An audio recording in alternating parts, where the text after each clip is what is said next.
Good evening दोस्तों आप सभी के लिए। और जैसा कि दोस्तों आपने थंबनेल पर देखा था और देखा होगा दोस्तों कि आज आपका जो टॉपिक स्टार्ट होने वाला है वो है दोस्तों साउंड एंड वेव्स, यानी ध्वनि और तरंग। यानी दोस्तों ध्वनि और तरंगों से रिलेटेड जितनी भी इम्पोर्टेंट आपकी थ्योरी बनती है, जितने भी इम्पोर्टेंट आपके फॉर्मूले बनते हैं, वो सारी चीज़ें हम इस वीडियो में देखने वाले हैं। और आप सभी को पता है दोस्तों, देखिए आपका 25 तारीख से एएलपी का एग्ज़ाम स्टार्ट है। मात्र और मात्र दोस्तों आज देखिए 9 तारीख हो चुकी है और आपके पास मात्र दोस्तों 16 दिन बचे हैं। 16 दिन में जितना आपको कुछ अच्छा बनाना है वो आप बना लीजिए। और ये जो टॉपिक मैं आपके लिए डाल रहा हूँ दोस्तों, आपके लिए बहुत बहुत बहुत ज़्यादा इम्पोर्टेंट रहने वाले हैं, आपके एएलपी एग्ज़ाम के लिए, टेक्नीशियन के एग्ज़ाम के लिए, आरआरबी जेई के एग्ज़ाम के लिए। और एनटीपीसी में भी दोस्तों न्यूमेरिकल कहीं ना कहीं पूछ लिए जाते हैं और कई बार पूछे भी गए हैं, तो एनटीपीसी के लिए भी बहुत इंपॉर्टेंट है दोस्तों। छोटी छोटी वीडियो हैं, मात्र 10-10, 15-15, 20-20 सेकंड की, सॉरी मिनट की। लेकिन दोस्तों जो इन वीडियो में जो मैं सारी चीज़ें दे रहा हूँ, ऐसे समझिए जैसे मान लीजिए दोस्तों कि जैसे दूध में से हम क्रीम को निकाल लेते हैं ना, दूध में से क्रीम निकालने के बाद दूध की कोई अहमियत नहीं रहती, तो उसी प्रकार से दोस्तों साउंड एंड वेव्स जो आपका टॉपिक है, उससे दोस्तों इस चीज़ को जब मैं छांट कर लाया हूँ तो ऐसा समझिए इसके अलावा कुछ भी नहीं है उसमें। तो चलिए दोस्तों इसे हम देखते हैं और क्या इसमें आपके लिए क्वेश्चन मिलने वाले हैं, क्या न्यूमेरिकल मिलने वाले हैं। और दोस्तों मैं आपको बता दूं, साउंड एंड वेव्स का जो ये आपका टॉपिक होता है ना दोस्तों, इसमें ज़्यादातर थोड़ी बहुत ज़्यादा थ्योरी है और फॉर्मूले तो मात्र दोस्तों 2 से 3 है, लेकिन जो थ्योरी है वो बहुत इंपॉर्टेंट है, तो उसे हम कंप्लीट कर लेते हैं। चलिए दोस्तों वीडियो को शुरू करते हैं। और अभी तक आपने हमारे चैनल को सब्सक्राइब नहीं किया तो चैनल को सब्सक्राइब कर ले, साथ में ऑल वाला बेल आइकन जरूर दबा लें दोस्तों, ताकि मेरी आने वाली हर वीडियो का नोटिफिकेशन सबसे पहले दोस्तों आपके पास पहुँच सके। और वीडियो पर लास्ट तक बने रहना है दोस्तों। वीडियो अगर आपको अच्छी लगे तो वीडियो को लाइक करना है, शेयर करना है। तो चलिए दोस्तों शुरू करते हैं। तो देखिए दोस्तों, सबसे पहले हम बात करें दोस्तों साउंड की, यानी दोस्तों ध्वनि की। तो ठोस में जो ध्वनि है सबसे ज़्यादा होती है, फिर सबसे कम होती है दोस्तों गैस में। सॉरी दोस्तों, देखिए जो ठोस होता है आपका वो सघन माध्यम होता है। सबसे पहले आपके लिए ये सोच समझ लेना है, जो ठोस होता है वो सबसे आपका सघन माध्यम होता है जिसके कण पास पास होते हैं। और गैस जो होता है आपका विरल माध्यम होता है जिसमें कण दूर दूर होते हैं। और आपको बता दूं दोस्तों, ठोस में ध्वनि की गति सबसे ज़्यादा होती है और निर्वात में ध्वनि की गति नहीं होती है। और ठोस से कम होती है दोस्तों द्रव में, और द्रव से कम होती है गैस में, और गैस से कम होती है दोस्तों निर्वात में। तो ये तीनों चीज़ें आपके लिए याद रखनी है आपको। बात करें दोस्तों घनत्व की, तो ठोस का घनत्व सर्वाधिक होता है, इसलिए उसमें दोस्तों जो है ध्वनि की चाल भी ज़्यादा होगी। और ठोस से कम होता है दोस्तों द्रव का घनत्व, द्रव से कम होता है गैस का घनत्व। तो देखिए दोस्तों घनत्व पर ही, घनत्व जो होता है दोस्तों उस पर भी डिपेंड करता है आपका ध्वनि। तो ये सारी चीज़ें आपको याद रखनी है। आगे देखते हैं दोस्तों, नोट में आपको याद रखना है, निर्वात में ध्वनि की गति गमन नहीं करती, यानी दोस्तों जीरो होती है। ध्वनि की चाल जीरो होती है, क्योंकि उस निर्वात में गमन ही नहीं करती है। तो वही मैंने आपके लिए बताया है कि ठोस में सबसे ज़्यादा और निर्वात में सबसे कम, यानी दोस्तों उसमें गमन नहीं करती, यानी उसमें गति का जो है दोस्तों, गति जो है गति नहीं करती। तो निर्वात में ध्वनि की गति नहीं, निर्वात में ध्वनि गति नहीं करती, निर्वात में केवल प्रकाश गति करता है। क्या दोस्तों? प्रकाश। यानी दोस्तों आपको याद रखना है, ध्वनि की सबसे ज़्यादा चाल होती है दोस्तों, गति होती है दोस्तों ठोस में, और निर्वात में सबसे कम, निर्वात में होती नहीं है। लेकिन दोस्तों प्रकाश जो है, प्रकाश की चाल ही सबसे ज़्यादा निर्वात में होती है, और ठोस में जो है प्रकाश की चाल बिल्कुल नहीं होती है। आपको याद रखना है। और आपको याद रखना है दोस्तों, निर्वात में प्रकाश चाल सबसे तेज होती है, जिसकी गति दोस्तों, यानी निर्वात में चाल का मान जो होता है दोस्तों 3 × 10⁸ मीटर पर सेकंड। और दोस्तों ये प्रश्न जो है दोस्तों कई बार परीक्षाओं में पूछा गया है और हर बार पूछा जाता है दोस्तों। आप रेलवे का कोई सा भी एग्जाम उठा लीजिए, हर एग्जाम में ये प्रश्न पूछा जाता है। अब चलिए आगे बढ़ते हैं दोस्तों, तरंग दैर्ध्य की बात करते हैं। तो देखिए दोस्तों, तरंग दैर्ध्य एक कंपन में तय दूरी, यानी एक कंपन में कितनी दूरी तय की, ये दोस्तों आपका तरंग दैर्ध्य कहलाता है। अब बात करते हैं दोस्तों आवृत्ति की। तो प्रति सेकंड तय कंपनों की संख्या, यानी दोस्तों एक सेकंड में कितने कंपन किए उसने, तो उन कंपनों की संख्या जो है दोस्तों आवृत्ति कहलाती है। बात करें दोस्तों चाल की, तो चाल या वेग, इसका फॉर्मूला होता है दोस्तों बी बराबर एन इंटू लेमडा, यानी दोस्तों तरंग दैर्ध्य को लेमडा से दर्शाते हैं। तो बी का मतलब होता है दोस्तों वेग, एन का मतलब दोस्तों आवृत्ति, और आपका दोस्तों लेमडा होता है दोस्तों तरंग दैर्ध्य। अब देखिए दोस्तों इस क्वेश्चन को, इस प्रश्न को, इस फॉर्मूले को दोस्तों हम देखिए एक एग्जाम्पल नीचे है और इस पर हम अप्लाई करके देखते हैं, और बहुत सरल होता है दोस्तों, ज़्यादा टफ नहीं होता। तो ये है आपका दोस्तों एग्जाम्पल। यहाँ आपसे पूछा गया है एक ध्वनि तरंग जिसकी आवृत्ति 210 सेकंड है तथा चाल 150 मीटर पर सेकंड, इसकी तरंग दैर्ध्य क्या होगी। तो चाल फॉर्मूला क्या है दोस्तों, चाल का आपका है बी बराबर एन इंटू दोस्तों आवृत्ति और लैम्डा यानी दोस्तों आपकी तरंग दैर्ध्य। तो चाल यहाँ पर दी गई है दोस्तों, बी का मतलब है चाल, यहाँ पर मैंने बताया है, एन का मतलब है आवृत्ति, आर का मतलब है दोस्तों लैम्डा का मतलब है तरंग दैर्ध्य। तो यहाँ पर चाल यानी दोस्तों चाल का मान दिया है यहाँ पर 150 बराबर में, और आवृत्ति यानी दोस्तों यहाँ पर दी गई है 10 सेकंड, यानी यहाँ पर आवृत्ति है, आवृत्ति 10 सेकंड, और लैम्डा का आपको मान निकालना है, यानी तरंग दैर्ध्य का मान आपको निकालना है। तो आपका आएगा दोस्तों 15 मीटर पर सेकंड तरंग दैर्ध्य का मान आएगा आपका। तो ये आपको याद रखना है, इस प्रकार से आपको सॉल्व करना है। चलिए दोस्तों आगे देखते हैं, और मुझे उम्मीद है दोस्तों आपको ये जो वीडियो है अच्छी तरह से पसंद आ रही होगी, अच्छी आपको लग रही होगी, और मुझे उम्मीद है दोस्तों आपसे रिक्वेस्ट है कि आप वीडियो को लाइक करते चलें दोस्तों, शेयर करते चलें, और अभी तक आपने चैनल को सब्सक्राइब नहीं किया है तो प्लीज़ आपसे रिक्वेस्ट है चैनल को सब्सक्राइब जरूर कर लें, और साथ में ऑल वाला बेल आइकन जरूर दबा लें, ताकि दोस्तों मेरी आने वाली हर वीडियो का नोटिफिकेशन सबसे पहले दोस्तों आपके पास पहुँच सके। तो चलिए दोस्तों आगे देखते हैं। अब बात करते हैं दोस्तों, वो तो आपके लिए फॉर्मूला बता दिया मैंने, अब बात करते हैं दोस्तों आयाम की। तो तय किया गया अधिकतम विस्थापन, आयाम क्या कहलाता है दोस्तों, तय किया गया अधिकतम विस्थापन। देखिए दोस्तों मैं एक चीज़ आपको समझा देता हूँ।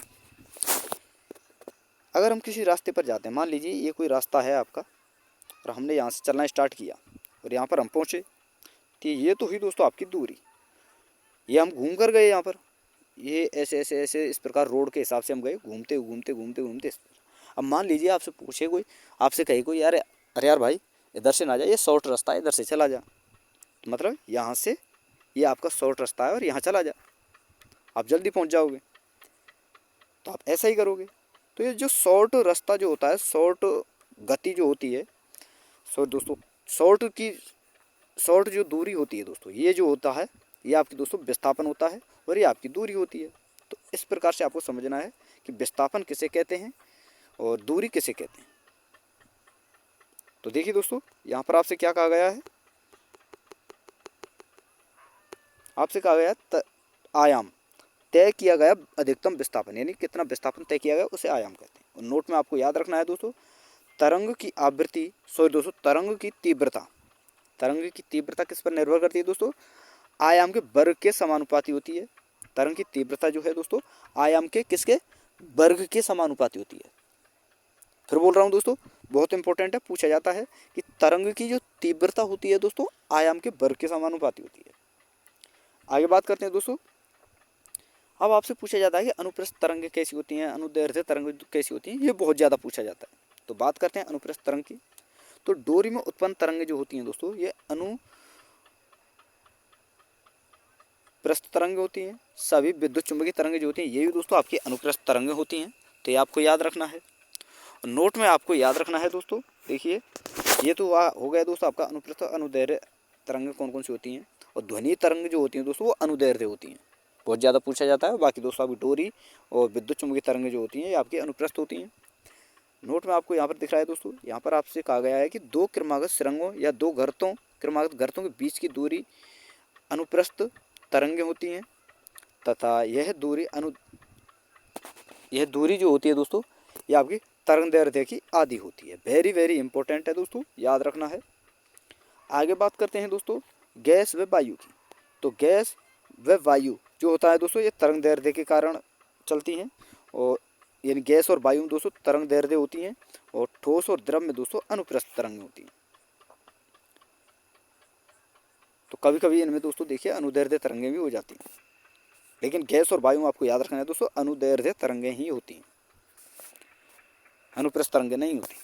आगे बात करते हैं, तो देखिए दोस्तों, अब बात करते हैं दोस्तों, अनुप्रस्थ मैंने आपके लिए बता दिया। अब बात करते हैं दोस्तों अनुदैर्ध्य की। दो क्रमागत संपीड़न या दो क्रमागत विरलन के बीच की दूरी जो सो तरंग दैर्ध्य कहलाती है, जो तरंग दैर्ध्य की आधी होती है। वो तो हुआ दोस्तों अनुप्रस्थ में होता है दोस्तों सुरंग और गर्त, और यहाँ पर होता है दोस्तों संपीड़न और विरलन अनुदैर्ध्य में। तो ये इंपॉर्टेंट है दोस्तों, याद रखना है। आगे बात करते हैं दोस्तों ध्वनि की तीव्रता के मात्रक, यानी दोस्तों वेरी वेरी इंपॉर्टेंट, आपसे पूछा जाता है कि ध्वनि को किस में मापा जाता है, तो डेसिबल में, सबसे ऐसा ही मात्रक है दोस्तों ये इसका। और आपको ये तीनों मात्रा आपको याद रखने हैं कि ध्वनि की तीव्रता के तीन मात्रक हैं, बेल, डेसिबल और फोन। और एक बेल में दोस्तों 10 डेसिबल के बराबर होता है, ये आपको याद रखना है। तो चलिए दोस्तों आगे बात करते हैं अब तारत्व, पिच, आवृत्ति के समानुपाती या फिर आवृत्ति पर निर्भर, ध्वनि की गुणता, ध्वनि की आकृति पर निर्भर। यानी दोस्तों तारत्व जो होता है, पिच जो होती है, वो आवृत्ति के समानुपाती होती है या फिर दोस्तों आवृत्ति पर निर्भर करती है। क्या दोस्तों पिच किस पर निर्भर करती है दोस्तों, आवृत्ति पर। और ध्वनि की गुणता जो है दोस्तों ध्वनि की आकृति पर निर्भर करती है। ये इंपॉर्टेंट है दोस्तों, पूछे जाते हैं ये कि तारत्व किस पर निर्भर करता है, तारत्व आवृत्ति पर और ध्वनि की गुणता दोस्तों आकृति पर। यानी दोस्तों जैसे आपने ढोलक देखा होगा, हारमोनियम देखा होगा, गिटार देखा होगा, तो उनको उनकी गुणता के आधार पर दोस्तों, यानी उनकी जो आकृति है, उनका गुण जो है, जिसके आधार पर हम पहचानते हैं, तो उस आधार पर हम किस आधार पर दोस्तों पहचानते हैं कि ये क्या है, उसकी गुणता के आधार पर, उसकी आकृति के आधार पर। तो ये सारी चीज़ आपको याद रखनी है। आगे बात करते हैं दोस्तों, वेरी वेरी इंपॉर्टेंट है। अब स्टार्ट होने वाला है दोस्तों आपका अपश्रव्य तरंग। तो देखिए दोस्तों 0 से 20 हर्ट्ज के बीच जो होता है दोस्तों, ये अपश्रव्य तरंग होती हैं। एग्जाम्पल की मैं आपके लिए बता दूं, भूकंप तरंगें जो होती हैं ये आपकी जो है दोस्तों अनुप्रस्थ तरंग है, दोस्तों अपश्रव्य तरंगें हैं। कौन सी दोस्तों, भूकंप की तरंग। और इन्हें कौन कौन सुन सकता है दोस्तों, जैसे कि मछली, हाथी, गैंडा, डॉल्फिन, कबूतर, ये आदि सुन सकते हैं। इंपॉर्टेंट है दोस्तों, पूछा जाता है। बात करते हैं दोस्तों श्रव्य तरंगों की, तो इनकी आवृत्ति होती है दोस्तों 20 से 20,000 हर्ट्ज, और इन्हें केवल मनुष्य सुन सकते हैं। आगे बात करते हैं दोस्तों आपका अनुपराश्रव्य तरंग, जो 20,000 हर्ट्ज से अधिक होती है। और ये कौन कौन सी होती हैं दोस्तों, आपकी अल्ट्रासोनोग्राफी, ईसीजी, पथरी इलाज में जो आपकी तरंगें प्रयोग की जाती हैं, वो आपकी ये सभी आपके पराश्रव्य तरंगें हैं। और इन्हें कौन कौन सुन सकता है, तो देखिए दोस्तों कुत्ता, चूहा, बिल्ली आदि इन्हें सुन सकते हैं। और नोट में आपको याद रखना है दोस्तों, चमगादड़ जो है दोस्तों पराश्रव्य तरंगों को उत्पन्न भी कर सकता है और सुन भी सकता है। और अगला आपको याद रखना है, इंपॉर्टेंट है दोस्तों, सोनार जो होता है, सोनार में पराश्रव्य तरंगों का प्रयोग किया जाता है, तो ये आपको याद रखना है। आगे बात करते हैं दोस्तों, ध्वनि की चाल जो है प्रत्यास्थता के समानुपाती होती है। किसके दोस्तों, प्रत्यास्थता के समानुपाती होती है ध्वनि की चाल। अगर आपसे पूछा जाए कि ध्वनि की चाल किसके समानुपाती होती है, तो प्रत्यास्थता के। और आपको याद रखना है दोस्तों 1 डिग्री सेंटीग्रेड पर ध्वनि का वेग जो है दोस्तों 0.61 मीटर पर सेकंड बढ़ता है। वेरी वेरी इंपॉर्टेंट है, याद रखना। और मैं आपको बता दोस्तों, ये जितनी भी चीज़ें मैं आपके लिए करा रहा हूँ ना इसमें, हालांकि सारी की सारी इंपॉर्टेंट, क्योंकि दोस्तों मैंने पहले ही आपके लिए बता दिया, क्रीम आपके लिए लेकर आया हूँ। एग्जाम से पहले अगर आप इन्हें लगा लेते हो, इन्हें कर लेते हो ना, तो दोस्तों बहुत ज़्यादा बेनिफिट मिलने वाला। और आपको एहसास तब होगा, कब, जब आप उन एग्जामों को लगाएंगे, तब वहाँ पर आपको क्वेश्चन देखने को मिलेंगे ना, तब आपको एहसास होगा। जो स्टूडेंट, उनके लिए बोल रहा हूँ जो क्लासें नहीं लगा रहे हैं, तब उनको पता चलेगा कि यार शायद मैं उन क्लासों को लगा लेता, तो शायद आज मैं इन क्वेश्चनों को सॉल्व कर पाता। मुझे इस प्रकार से पट्टी, जो आपकी छत की दीवार, छत जो होती है ना हॉल की, एग्ज़ाम हॉल की, उसमें जो पट्टियाँ होती हैं वो गिननी नहीं पड़ती, तब आपको एहसास होगा। तो इसलिए बोल रहा हूँ जो आपके लिए करा रहा हूँ वो इम्पोर्टेंट है, आप उसे करते चलिए। चलिए आगे बात करते हैं। सबसे इम्पोर्टेंट है दोस्तों, किसी माध्यम में ध्वनि का वेग निकालने का जो फॉर्मूला होता है ना दोस्तों, किसी भी माध्यम में अगर आपको वेग निकलवाए ध्वनि का, तो फॉर्मूला क्या होगा दोस्तों, बी बराबर ई √E/P। तो क्या होता है दोस्तों, वेग बराबर E/P, √E/P। ई क्या है दोस्तों, माध्यम की प्रत्यास्थता, और पी क्या है दोस्तों, घनत्व। सॉरी दोस्तों। और देखिए दोस्तों, गैसों में ध्वनि का वेग निकालने का फॉर्मूला है दोस्तों बी बराबर under root R P Y P. यानी दोस्तों आर है आपका दोस्तों रूपांतरण गुणांक और पी है आपका दाब। तो पी से पी कट जाएगा, अंडर रूट में क्या बचेगा दोस्तों आपका आर। इस प्रकार से भी आपका ये फॉर्मूला हो सकता है। और एक और है दोस्तों, देखिए रूपांतरण गुणांक निकालने का फॉर्मूला क्या है दोस्तों, 1 + 2/f। ये आपको याद रखना। जैसे कि यहाँ पर एग्जाम्पल है दोस्तों, और ये प्रश्न है दोस्तों आपके सामने, और इस प्रश्न को देखिए दोस्तों मैंने फॉर्मूला बता दिया है, और इस प्रश्न को दोस्तों आपको सॉल्व करना है। होमवर्क में आपके लिए ये प्रश्न दे रहा हूँ, और इसका आंसर दोस्तों आपको कमेंट में बताना है। और आपसे यहाँ पर पूछा गया है कि वायु में 21% ऑक्सीजन और 78% नाइट्रोजन है। नाइट्रोजन कैसे हैं, जो द्विपरमाणविक हैं, और अतः वायु को द्विपरमाणविक गैस मानकर f का मान जो है 5 लें तो वायु का रूपांतरण गुणांक क्या होगा। तो इसका आंसर दोस्तों आपको कमेंट में बताना है। HW क्वेश्चन है, ठीक है दोस्तों। और चलिए आगे देखते हैं। वेरी वेरी इंपॉर्टेंट, बहुत ज़्यादा पूछा जाता है दोस्तों। ताप और ध्वनि का वेग, तो आपको याद रखना है दोस्तों। देखिए ध्वनि का वेग 0 डिग्री सेंटीग्रेड पर ध्वनि का वेग क्या होता है दोस्तों, 332 मीटर पर सेकंड। 22 डिग्री सेंटीग्रेड पर दोस्तों 344 मीटर पर सेकंड। 25 डिग्री सेंटीग्रेड पर दोस्तों 346 मीटर पर सेकंड। और 20 डिग्री सेंटीग्रेड पर दोस्तों आपका 343 मीटर पर सेकंड। और दोस्तों देखिए 25 और 22 वाला पूछा जा चुका है, 0 वाला भी पूछा जा चुका है, और उम्मीद है दोस्तों आपको आगे ये आपको मिल सकता है देखने को प्रश्न, तो याद रखना। आगे बात करते हैं दोस्तों, ध्वनि तरंगें जो हैं दोस्तों परावर्तन, अपवर्तन, विवर्तन, व्यतिकरण आदि को दर्शाती हैं। क्या दोस्तों, ध्वनि तरंगें परावर्तन, अपवर्तन, विवर्तन और व्यतिकरण। और ध्वनि तरंगें दोस्तों ध्रुवण की घटना नहीं दर्शाती, ये आपको याद रखना है। ध्वनि तरंगें जो होती हैं दोस्तों ध्रुवण की घटना नहीं दर्शाते, यानी दोस्तों परावर्तन, अपवर्तन, विवर्तन, व्यतिकरण ये दोस्तों ध्रुवण की घटना कभी नहीं दर्शाते। और ध्रुवण केवल दोस्तों अनुप्रस्थ तरंगों में होता है, जैसे कि रेडियो तरंगें, सोनार में जो तरंगें प्रयोग की जाती हैं वो, रडार में जो प्रयोग की जाती हैं वो, ये सारी आपकी अनुप्रस्थ तरंगें और उन्हीं में केवल ध्रुवण की घटना जो होती है। तो दोस्तों ये आपका टॉपिक था आज का साउंड एंड वेव्स, जिसकी दोस्तों जो इम्पोर्टेंट जो थ्योरी थी वो मैंने आपके लिए कराई है। और वीडियो अगर आपको अच्छी लगी हो तो वीडियो को लाइक कर देना है दोस्तों, शेयर कर देना है। और अभी तक आपने चैनल को सब्सक्राइब नहीं किया है तो प्लीज़ आपसे रिक्वेस्ट है कि चैनल को सब्सक्राइब करके साथ में ऑल वाला बेल आइकन जरूर दबा लें, ताकि दोस्तों मेरी आने वाली हर वीडियो का नोटिफिकेशन सबसे पहले दोस्तों आपके पास पहुंच सके। और वीडियो चैनल को दोस्तों ज़्यादा से ज़्यादा सपोर्ट करें, ज़्यादा से ज़्यादा वीडियो को शेयर करें, लाइक करें। तो थैंक यू दोस्तों, धन्यवाद। फिर मिलते हैं नई वीडियो के साथ।